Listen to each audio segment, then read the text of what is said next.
अस्सलाम वालेकुम नाज़रीन, मां आहियां शुएब अली उमरानी ऐं तव्हां ॾिसी रहिया आहियो BR टाइम न्यूज़।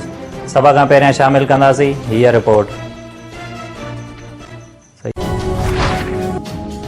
अपोज़िशन वारा चाहिनि था त कंहिं तरीक़े सां -1 थी वञे त जीअं हू बची वञनि। कुर्सी छॾण खां घबराइण ऐं डिॼणु न घुरिजे। वज़ीर अज़म इमरान ख़ान जो क़ौमी असेंबलीअ में इजलास।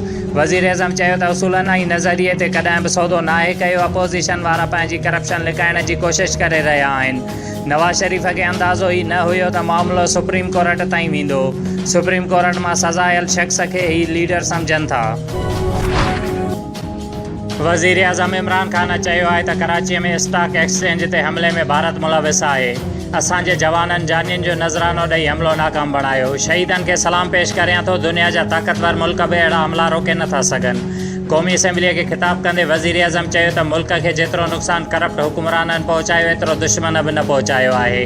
11 सालनि जे दौरान PIA जा 10 CEO हटाया विया। क़ौमी एयरलाइन में माफ़ियाऊं वेठल आहिनि। वज़ीर अज़म जे तक़रीर दौरान अपोज़िशन जा मेंबर ऐवान मां वॉकआउट करे विया।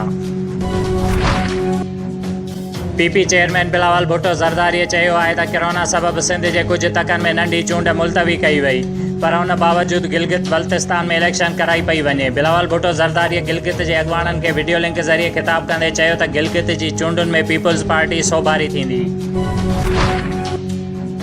वॾे वज़ीर मुराद अली शाह पारां पाकिस्तान स्टॉक एक्सचेंज ते हमले में शहीद थियलनि जे वारसनि ऐं ज़ख़्मी एहलकारनि में इमदादी रक़म जो ऐलान।